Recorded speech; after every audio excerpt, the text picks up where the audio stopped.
오늘 성찬 메시지를 듣니까 설교를 안 해도 되겠구나 하는 생각이 들었습니다. 네, 오늘 또 찬송가를 듣니까 예배가 끝났구나 하는 생각이 들었습니다. 너무 감사합니다. 우리 강정저 어머니 오랫동안 기도했는데 우리 강정저 어머니, 우리 형 박장효 형제 언젠가 정말 하나님이 허락해 주셔서 꼭 그 집에서 함께 예배를 드릴 수 있도록 꼭 복음을 전하고 꼭 세를 드릴 수 있도록 하나님 우리가 보라 내가 새 일을 행하겠다. 그 새 일 우리가 할 수 있는 일이 아니라 하나님 하실 일인데 그 새 일 가운데 꼭 우리 사랑하는 가족이 구원을 받는 그런 기적이 있을 줄 믿습니다. 아멘. 네.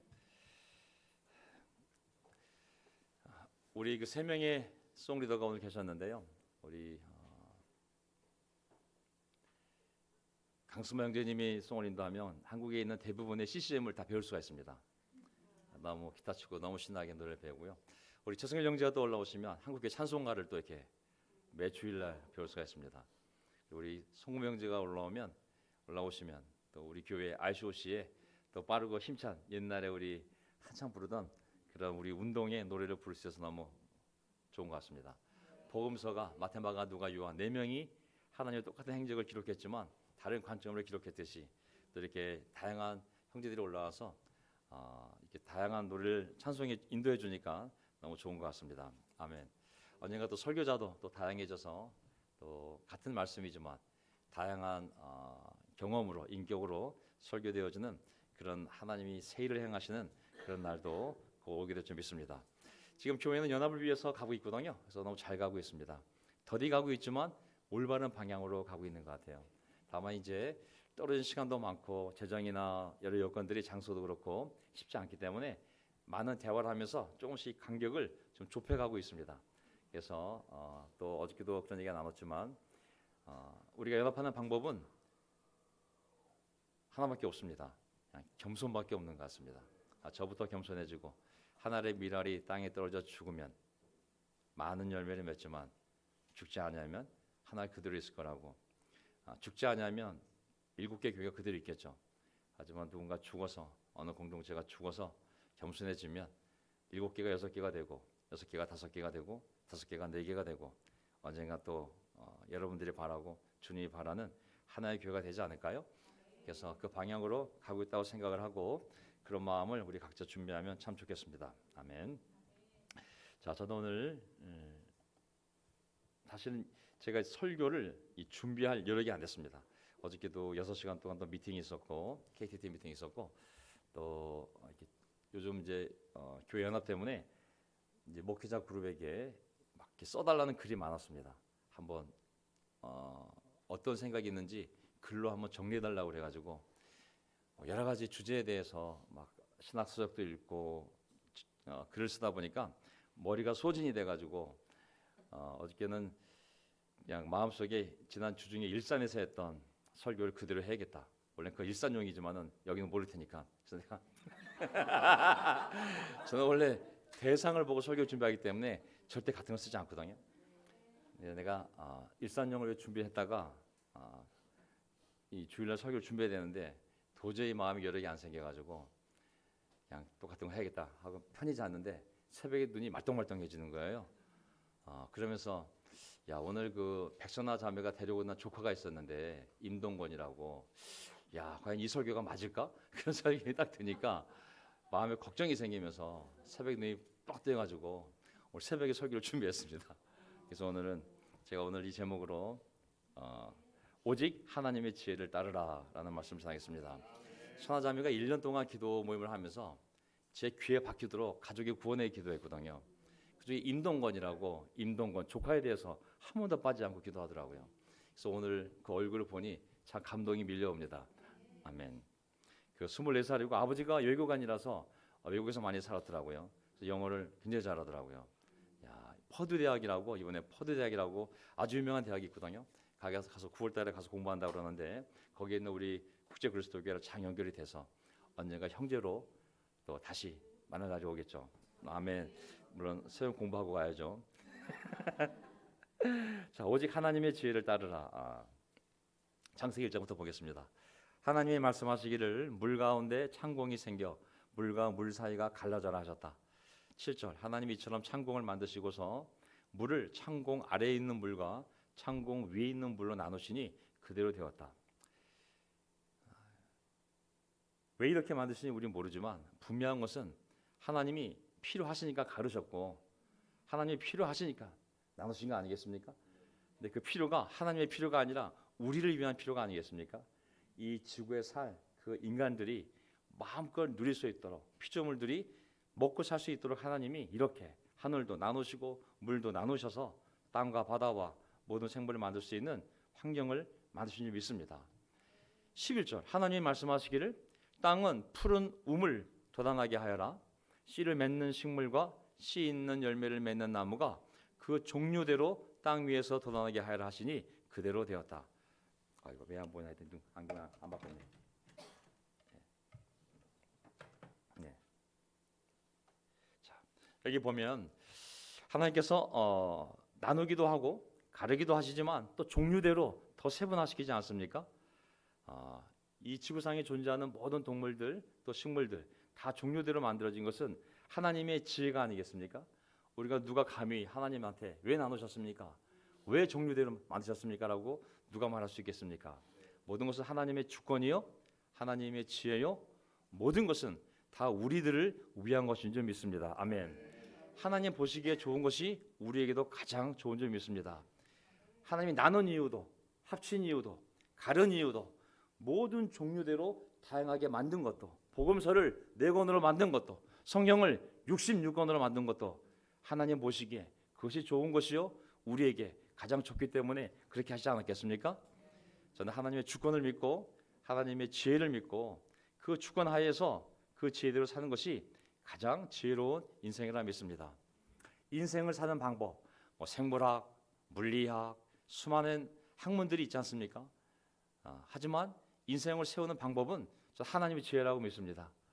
아무리 수많은 박사들이 어떤 걸 연구해도 인생을 사는 방법은 오직 하나님의 지혜로만 올바르게 세워지는 줄 믿습니다. 또 교회를 세우는 방법에 대해서 너무 많은 방법이 있어요. 장로가 인도해야 된다, 이벤저리스트가 인도해야 된다, 합쳐야 된다, 아니면 전임이 없어져야 된다. 사람들의 생각들이 너무 다양하거든요. 하지만 교회를 세우는 방법은 성경에 나와 있지 않겠습니까? 하나님의 지혜를 찾아가면 되지 않을까요? 저는 이 박자연 형제가 미로라고 표현을 했는데 교회가 연합하기 위해서 이제 그 길을 찾아가야 되는데 인간적인 면에 보게 되면 미로처럼 보이지만 우리가 겸손히 말씀을 보게 되면 하나님의 지혜로 교회를 세우는 방법이 이미 나와 있지 않을까요? 그걸 믿을 수만 있다면 겸손히 우리가 그 길을 따라갈 수 있다면 저는 우리가 원하는 교회가 아니라 하나님 원하시는 교회가 세워질 줄 믿습니다. 아멘. 제가 이걸 생각하니까 마음이 굉장히 편해졌습니다. 오늘 하나님 모르는 분이 오시더라도 이 원리만 우리가 확신할 수 있다면 그리고 교회 안에서 이 교회가 미로를 가나? 내 신앙이 미로를 걷고 있나? 그런 혼란이 왔을 때 정답 하나님의 지혜로만 가면 된다. 말씀만 따라가면 되지.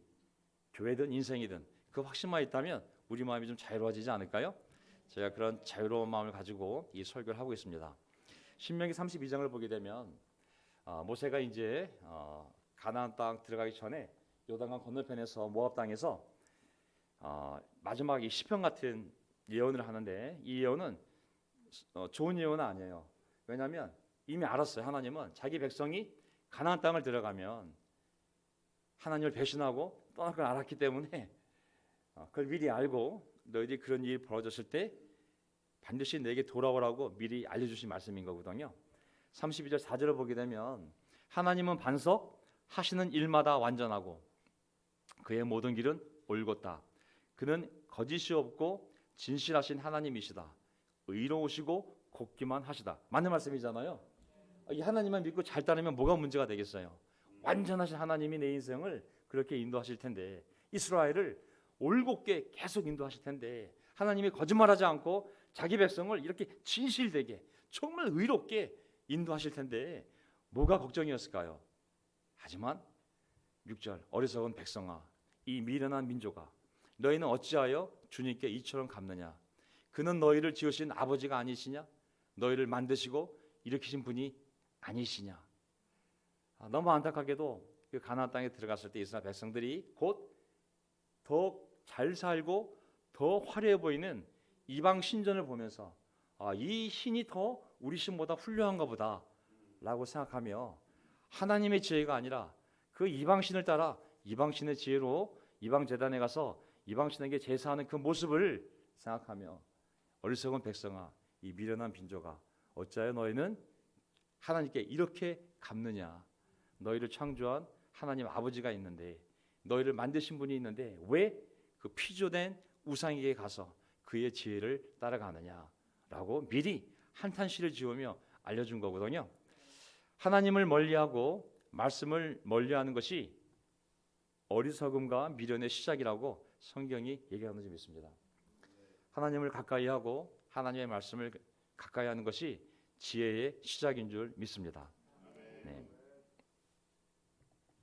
32절 그러나 이제는 알아라.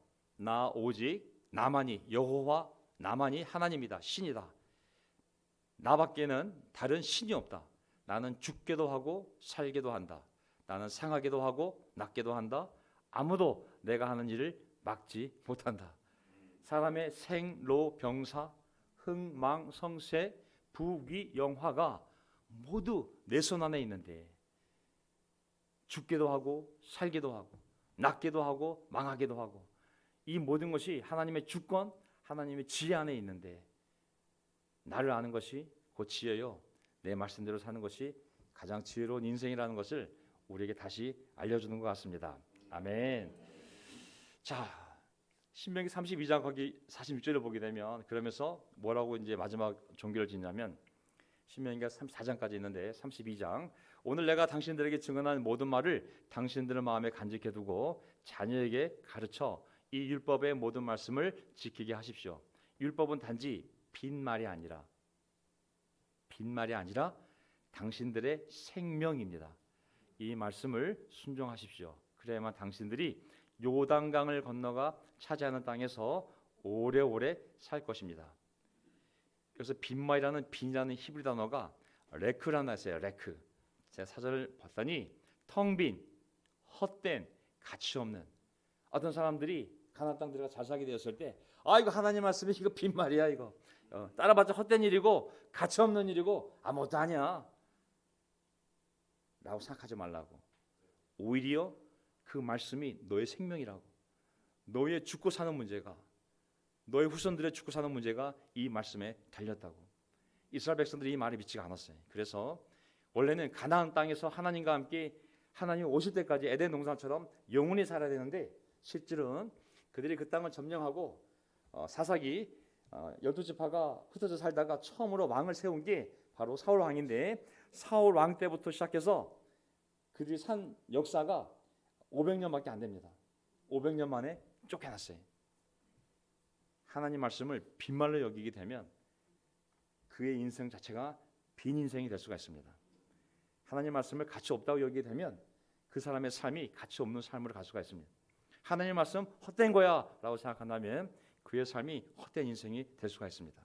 이스라엘 민족은 딱 500년만 그것도 아주 혼란 속에 살다가 결국은 아시리아로 멸망당한 북이스라엘 그리고 바빌론으로 포로 끌려간 남유다 딱 500년만 살게 된 것이죠. 하지만 하나님 말씀에 순종하면 당신들이 요단강을 건너가 차지한 땅에서 오래 살 것입니다. 아멘. 우리는 하나님의 지혜로 오래오래 살기를 바랍니다. 아멘. 물리적인 오래오래가 아니라 영원한 생명을 얻었으니 우리가 건강하게 이 땅에 살다가 천국에서 영원히 살기를 바랍니다. 아멘. 제가 물 한 잔만 마시겠습니다.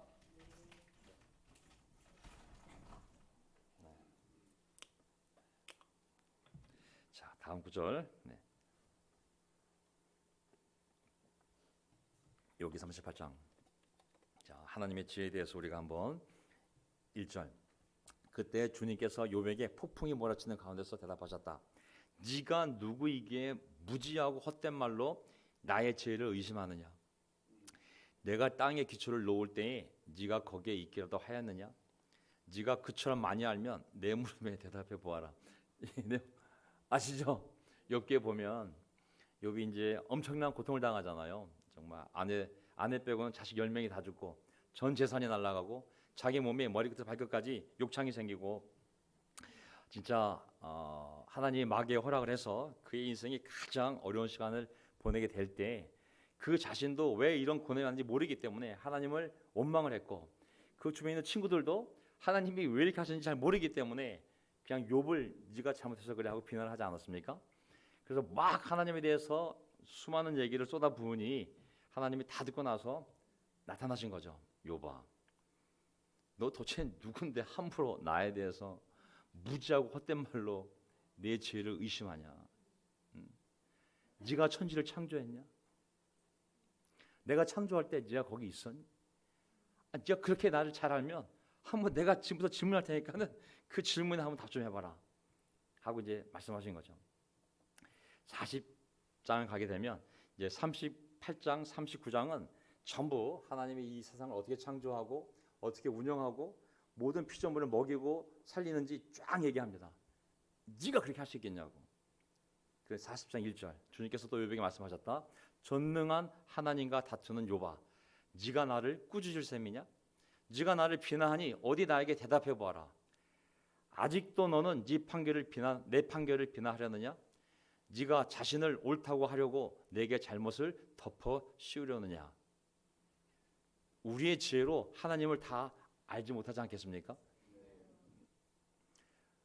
우리 어머니가 왜 그렇게 고통 가운데 말년을 그렇게 보내셔야 되는지, 우리 각자의 삶에 벌어진 억울한 일들에 대해서 우리는 잘 모르지 않습니까?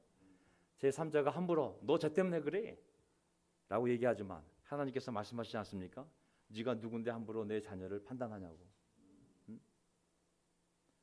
우리가 이 억울함에 대해서 하나님에 대해서 하나님 도대체 왜 이렇게 무능력하신 거예요? 도대체 무슨 생각이 있으신 거예요? 라고 말씀하실 때 하나님이 네가 나보다 더 똑똑하냐고. 내가 계획이 있어서 내 지혜로 세상을 운영하고 있는데, 이 교회를 운영하고 있는데 네가 나보다 똑똑해서 이 교회를 네가 인도할 생각이냐고 말씀하시는 거거든요. 저는 하나님의 지혜를 믿습니다. 아멘. 자, 이제 아내랑 같이 이제 교회 여러 가지 얘기도 나누고 하다 보면은 이제 답이 안 보일 때도 있고 도대체 뭐가 정답일까라고 생각하다가 딱 이 주님을 바라보게 되면 딱 답이 나와요. 아, 이게 주님의 교회지. 이게 하나님 뜻대로 되는 것이지. 이게 내 뜻대로 되겠어? 아니면 이게 뭐 인도자 10명이 모여서 그 뜻대로 되겠어? 이 교회가 지난 30년 동안 누구 뜻대로 된 교회겠어? 주님의 뜻대로 되겠지. 그러면 하나님의 지혜로 되지 않을까? 우리가 할 수 있는 것은 아까 말씀드린 것처럼 하나님의 미랄이 땅에 떨어져 죽으면, 죽지 않으면 그대로 있으나 죽으면 많은 열매를 맺을 거라고. 그 겸손한 마음 가지고 가면 나머지 하나님이 하시는 것이 아닌가? 그게 정답이 아닐까요? 아멘. 그래서 저는 하나님의 말씀을 볼 때 이런 마음을 가지고 보시라는 의미로 제가 짧게 우리 성역 공부 시리즈에 있는 말씀에 대한 구절을 가지고 왔습니다. 이제 이게 결론입니다. 오직 하나님 말씀만이 신앙의 시작입니다. 아멘. 뭐 철학이나 인문학이나 물론 훌륭한 좋은 가르침들이 많이 있죠. 하지만 우리 신앙의 시작은 기적도 아니고, 우리 부모님의 신앙도 물론 시작이 될 수 있지만 우리의 신앙의 시작은 오직 하나님의 말씀입니다.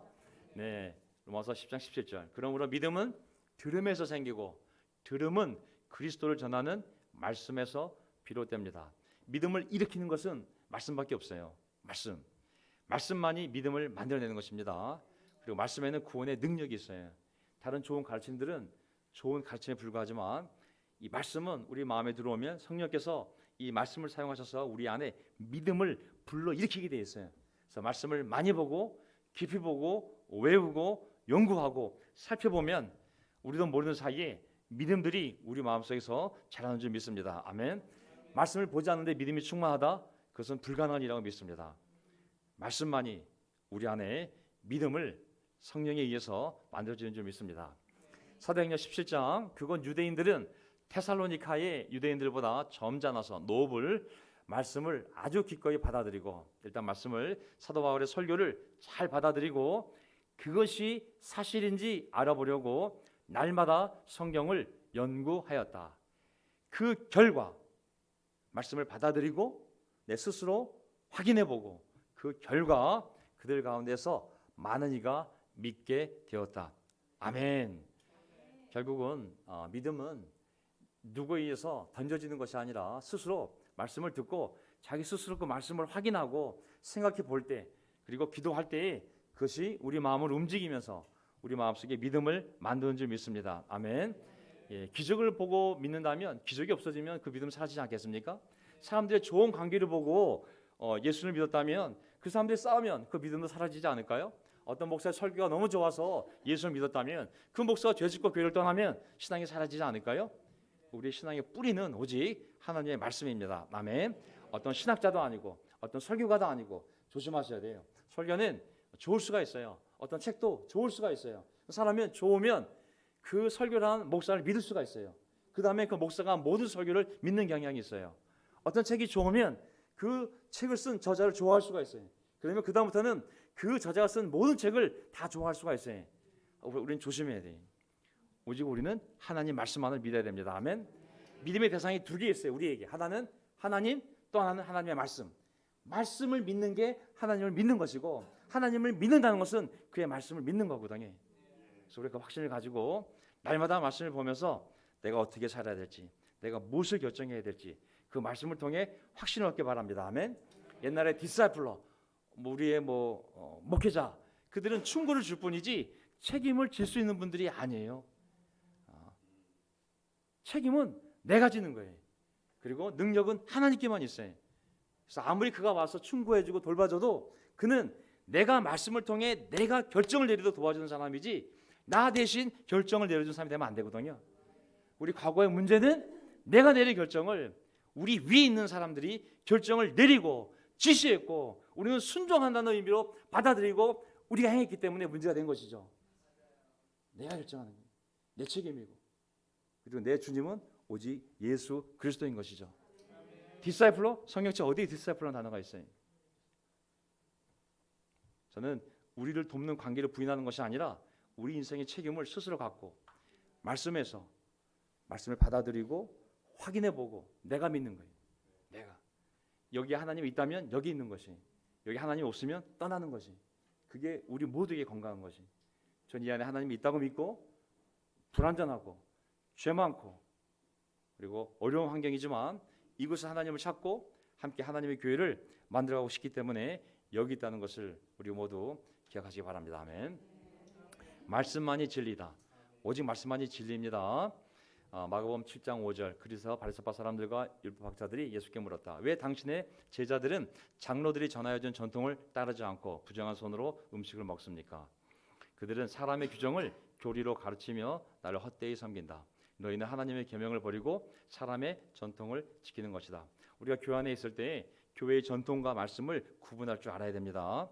우리 예배도 전통이 있어요. 성경 말씀에 너희 나한테 예배 드릴 때 환영하는 사람이 있어야 되고, 그 다음에 기도드리고 꼭 찬송가 세 곡만 부르고 성찬 다음에 말씀드려야 된다. 꼭 광고가 있어야 되고 마지막 노래 한 곡 불러야 된다. 어디 있어요?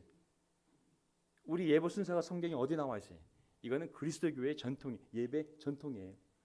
예배는 신령과 진정으로 드리면 되는 거예요. 순서 바꿔도 돼요. 찬송가 안 불러도 돼요. 10곡 불러도 돼요.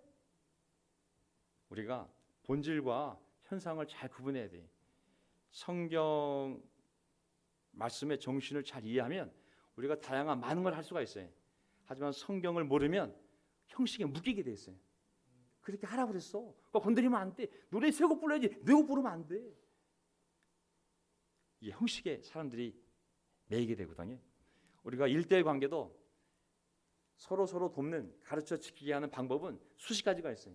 사람을 1대1로 만드는 것이 성경에 나와 있지가 않아요. 꼭 1대1로 해야 돼. 꼭 1 over 1, 꼭 위아래 관계해야 돼. 성경 어디에 그런 말씀이 있어요? 그건 우리의 전통이에요. 그냥 하나님 말씀을 지키는 방법을 찾다 보니 그 방법을 찾은 것뿐이요. 그 방법은 바뀔 수도 있고 없을 수도 있는 거예요. 본질은 서로 사랑하는 것, 순수한 마음으로 하나님을 사랑하는 것, 그게 성경의 정신이지 방법에 매이게 되면 우리가 서기관이 되고 바리새파가 되고 율법학자가 되는 것이죠. 그 교회 인도자들은 사내들인처럼 무서운 사람들이 되는 것이죠. 우리가 말씀과 전통을 잘 구분해서 말씀으로 그 전통들을 잘 판단을 해서 어떤 것이 말씀이고 어떤 것이 전통인지, 전통은 없앨 수도 있고 바꿀 수도 있거든요. 중요한 것은 말씀을 지키는 것이지 않습니까? 서로 돕는 것이 1대1이 되었던 소그룹이 되었던 성경 어디에 나와 있어요? 그렇게 하라고. 그래서 우리가 그러한 확신을 가지고 본질 하나님을 사랑하고 서로 사랑하는 것, 그것을 할 수 있는 방법을 뭐든지 찾아오면 되는 점이 있습니다. 아멘. 말씀이 실천의 근거이다. 말씀이 실천의 어떤 걸 할 때는 쉽게 사는 것이 아니라 말씀에 있기 때문에 해야 되는 겁니다. 누가 시켰어요? 목사가 하라고 그랬어요. 우리 교회는 이렇게 해요. 그거는 전통이 될 수 있어요. 내가 이 말씀을 믿기 때문에 내가 이렇게 하는 이유는 이 말씀 때문에 이렇게 하는 거라고. 이상한 소리 하면 물어보세요. 네가 그렇게 얘기하는 근거가 뭐냐고. 우리가 이렇게 하는 행동의 근거가 뭐냐고. 말씀이 어떤 말씀으로 당신이 이렇게 나에게 하려고 하는지 그 말씀의 근거를 꼭 확인하셔야 돼요. 예. 말씀을 실행하는 사람이 되십시오. 말씀을 듣기만 하여 자신을 속이는 사람이 되지 마십시오. 저는 말씀을 통해서 믿음이 생겼듯이 우리의 실천도 말씀을 통해서 실천되어지길 바랍니다. 아멘. 우리 교회는 이렇게 해요. 우리 교회가 하는 중요한 것이 아니라 말씀이 우리에게 무엇을 명령하는지 그 말씀을 찾아봐야죠. 말씀이 하라면 하는 거고 하지 말라면 목사 10명이 와서 하라고 해도 안 하면 되는 거예요. 그 확신을 가지고 이 교회가 세워졌고 또 그 확신을 가지고 여기까지 온 것이죠. 만약에 어떤 이 안에 형제자매들이 우리 교회가 잘못되었어. 말씀을 빗나가고 있어. 난 내 영혼이 고통스러워. 그 확신을 지킬 필요가 있어요.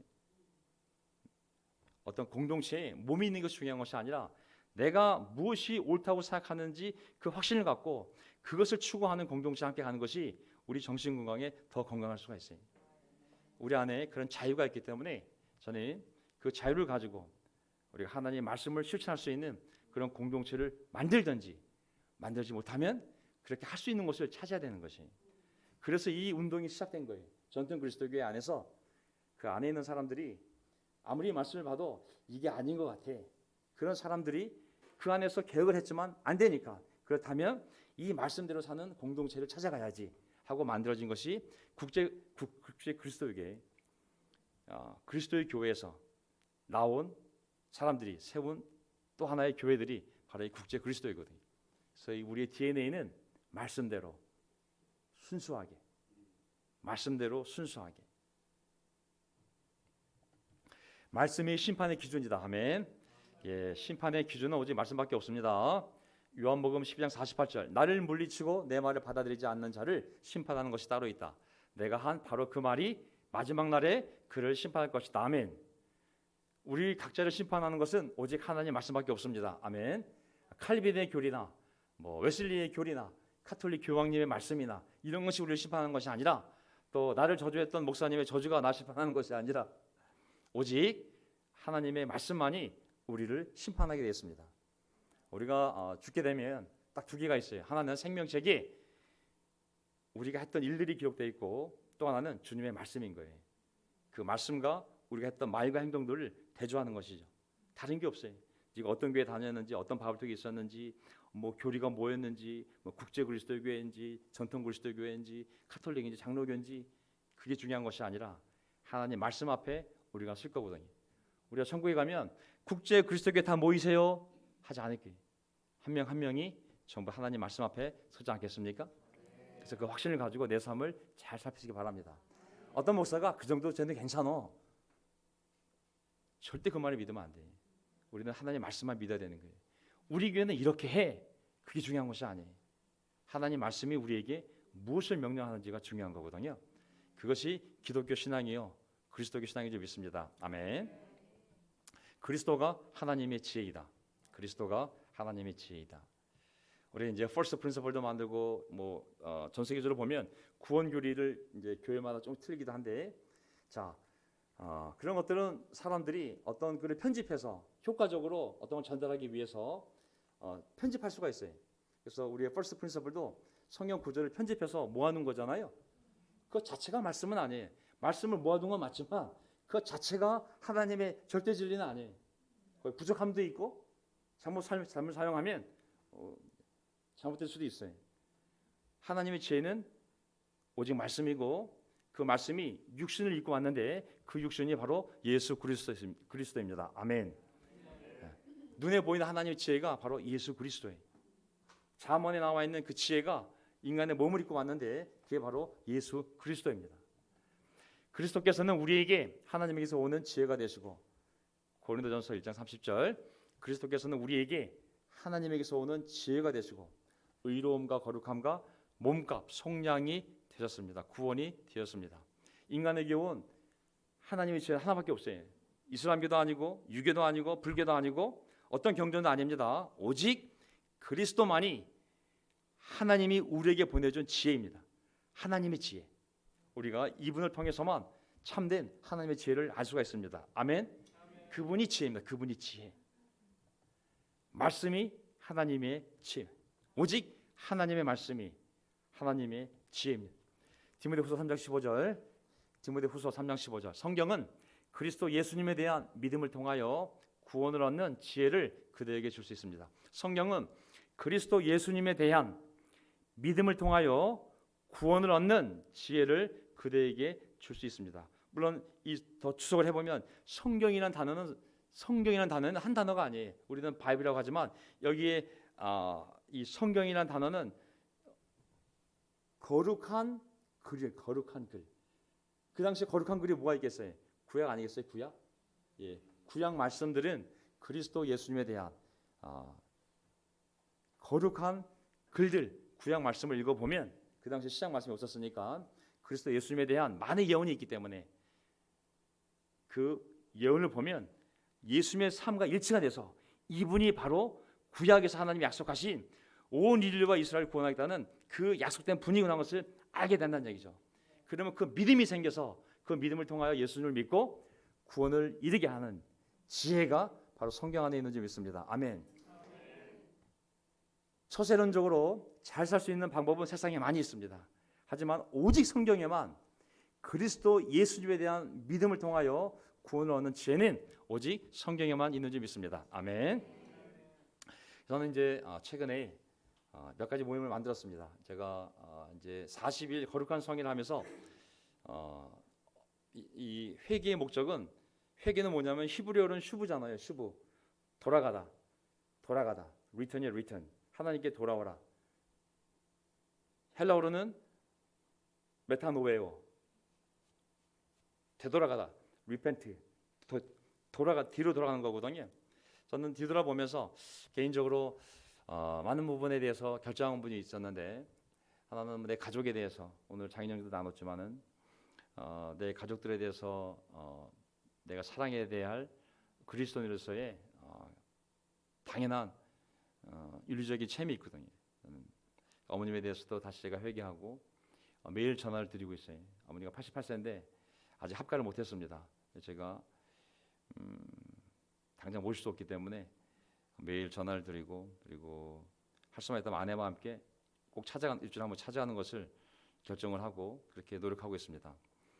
그리고 또 가족 중에 원수진이가 없는가, 제가 신앙을 가짐으로 말미암아 집에서 많은 어려움이 있었는데 또 가족을 찾아서 전화해서 또 어쨌든 가족으로서 내가 할 수 있는 최선을 다해서 관계를 회복시키기 위해서 노력하고 있습니다. 그리고 또 이벤저리스트로서 생각해봤더니 너무 이 코로나와 이 교회의 어려운 상황이 압도돼가지고 내가 해야 할 일을 잃어버렸다는 생각이 들어서 다시 한번 복음 전도자로서의 은사가 있기 때문에 그것을 발휘해서 내가 사람들을 구원하기 위한 방법들을 찾아서 내가 선봉에 서야겠다는 생각이 들었습니다. 그래서 여러 모임을 만들어서 지금 하려고 하거든요. 그래서 모임도 이제 지난주부터 한번 워밍업을 시작해 보았습니다. 그리고 교회에 대해서는 다른 길이 없다는 생각이 들었습니다. 교회 연합이 되려면 똑똑한 것도 필요 없고 과거의 경험도 필요 없고 딱 두 가지가 필요한데, 하나는 하나님의 말씀과 그리고 죽으려는 마음, 이 두 가지만이 연합이 될 거라는 생각이 들었습니다. 그래서 제가 갖고 있는 모든 확신을 내려놓고 하나님 뜻대로, 하나님 말씀 안에서 하나님 뜻대로, 그리고 겸손으로 이 두 가지만 가지고 우리 안에 명동교회 안에 KTT 멤버들이 우리 강수만 형제님, 그 다음에 서영수 형제님, 그리고 이수연 자매, 그리고 우리 택규 형제님, 이 네 분이 계시기 때문에 다른 지역 그 대표들과 서울 지역에 대표 연결이 되어서 사람들이 원하는 게 무엇인지를 합의가 되면 그대로 가려고 합니다. 그래서 여러분들도 그런 의사를 잘 전달하셔서 목회자가 원하는 교회가 아니라 회중들이 원하는 방향이 무엇인지만 결정이 되면 저 안에는 그 방향으로 무조건 갈 준비가 되어 있습니다. 그래서 다른 지역에 뭐 잠실은 목회자가 없으니까 거기 인도자 그룹이 있겠죠. 또 강서에도 거기 그룹이 있겠죠. 그 리더들이 그런 마음만 준비된다면 하나님이 보라 내가 새 일을 행하겠다. 그 새 일을 행하시지 않을까요?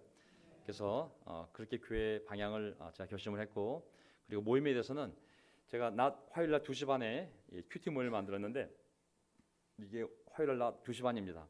그래서 교제가 중요하잖아요. 그래서는 오실 수 있는 분들 낮에 오셔서 함께 저희 부부가 오고 있으니까 같이 말씀을 나눈 것을 나누고 또 배운 것도 나누고 또 나누다 보면 또 관계도 가까워지고 또 함께 기도하고 그러면은 정말 예수님 서로 사랑하라는 그 말씀을 실천할 수가 있거든요. 그래서 2시 반에 지난주부터 모이기 시작했습니다.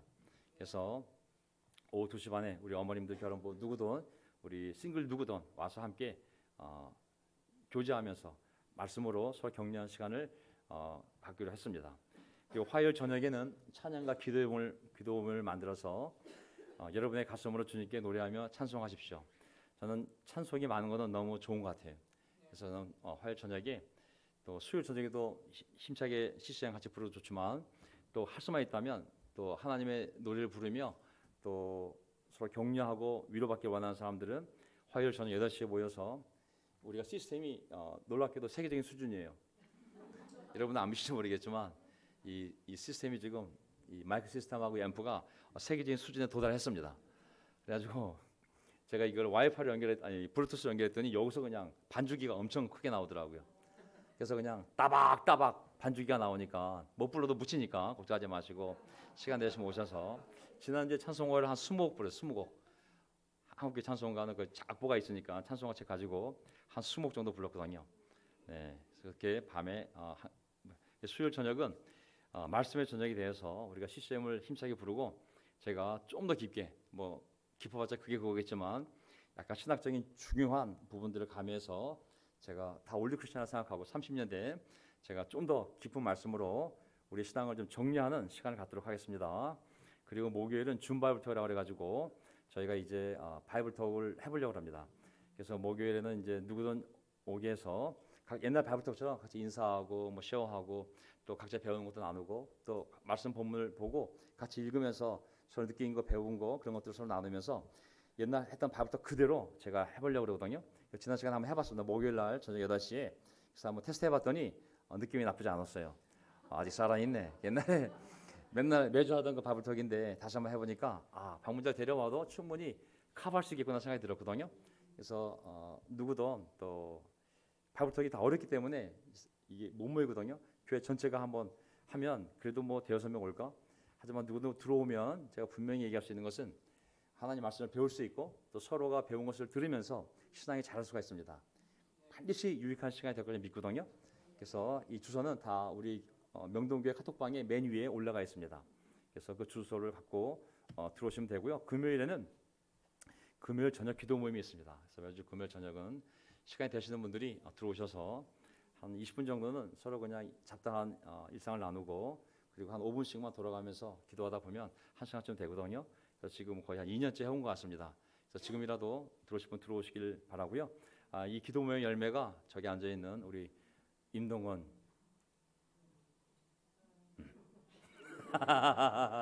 본인은 부담스러운지 모르겠지만 어쨌든 그 기도 시간에 기쁘게 들었는데 저기 앉아 있는 모습을 보니 하나님 우리의 기도를 들으시구나 생각을 다시 한번 하게 되고 또 아픈 많은 형제자매도 있지 않습니까? 그렇게 또 와서 기도하는 것들을 통해서 지금 그들이 회복되고 있는 점이 있습니다. 아멘.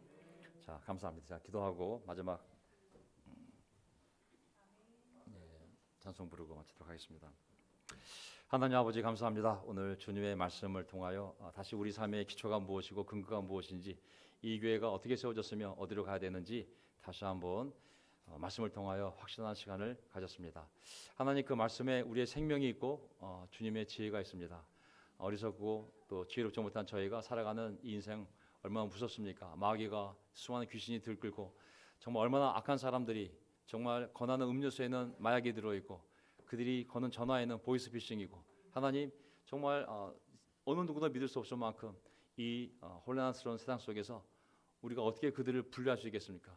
어떻게 그들을 분별할 수 있겠습니까? 주님께서 알려주시지 않으면 그가 거짓 사도인지 참다운 주님의 말씀을 전한 자인지 어떻게 알겠습니까?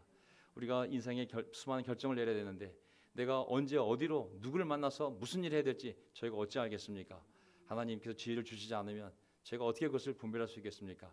저희 인생의 시작도 하나님의 지혜요, 마지막 순간까지 주님의 지혜에 의지하며 살아야 할 저희들의 인생이 아니겠습니까? 하나님이 지혜로 저희 인생을 세워가 주시고 이 교회를 인도해 주시기를 간절히 바랍니다. 어느 신학자가 우리를 연합시킬 수 있겠습니까? 어느 장로와 목사가 그들의 힘으로 지혜로 우리를 연합시킬 수 있겠습니까? 오직 주님의 말씀과 우리 각자 갖는 겸손함만이 이 교회를 하나님 보시기 아름다운 연합으로, 그것이 정말 어떤 연합인지 모르겠지만 주님 보시기 아름다운 연합이 우리에게 가장 좋은 연합이 아니겠습니까? 하나님 주님의 지혜로 저희의 삶을 인도해 주시기를 간절히 바랍니다. 하나님 이 교회의 목사로서 또 전임으로서 30년 달려왔습니다. 이 안에 얼마나 많은 사람이 헌신했는지도 알고 있고 얼마나 많은 사람들이 자기의 인생을 다 여기에 희생시켜서 수많은 헌금과 수많은 시간을 쏟아부어서 많은 사람을 구원하고 남은 자들도 있고 떠난 자들도 있습니다. 하지만 주님께서 그들 모두에게 공정하게 보상해 주실 줄 믿습니다. 또한 아버지 하나님, 또 목적을 뒤돌아보면 얼마나 많은 실수가 제 삶에 있었습니까? 알고 한 실수도 있고 모르고 한 실수도 있지만은 그것이 하나님 어떤 뜻이었든지 간에 어떤 사람에게는 상처가 되어 신앙을 떠나게 한 사람도 있었을 것이고 또 그 모습을 통하여 걸려나버린 사람도 있을 것입니다. 하나님께서 저희 죄를 다 아시오니 언젠가 제가 더 깊이 그것을 깨닫고 그 사람들과 만나 회개할 수 있는, 진심으로 사과할 수 있는 그 날이 오기를 또한 간절히 기도합니다. 하나님, 이제 저희 모두 회개하는 가운데 주님의 말씀에 엎드려서 주님이 원하시는 교회를 세우기 위하여 저희가 각 교회 대표를 뽑고 이제 그 대표를 통하여 하나의 교회로 가기 위하여 노력하고 있습니다. 주님, 너무 다양한 사람이 이 안에 있습니다. 다양한 경험, 다양한 두려움도 있습니다. 어떤 사람들은 목사의 얼굴만 봐도 정말 두려움 때문에 신앙이 안 되는 사람도 있습니다. 우리가 10년 동안 떨어져 있어서 정말 목사의 설교만 들어도 정말 어떨 때는 신앙이 안 되는 사람도 있습니다.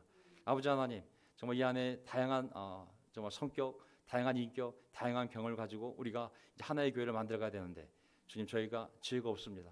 저에게 지혜를 주시고 저에게 지혜를 주셔서 좀 우리가 하나님 보시기에 아름다운 공동체가 될 수 있도록 우리는 그 명령에 순종할 수 있도록 저를 포함해서 우리 모두가 그 마음을 준비되게 도와주십시오. 오늘 저희를 말씀으로 불러 모아주신 주께 감사드리며 우리의 주님이신 예수 그리스도 이름으로 기도합니다. 아멘.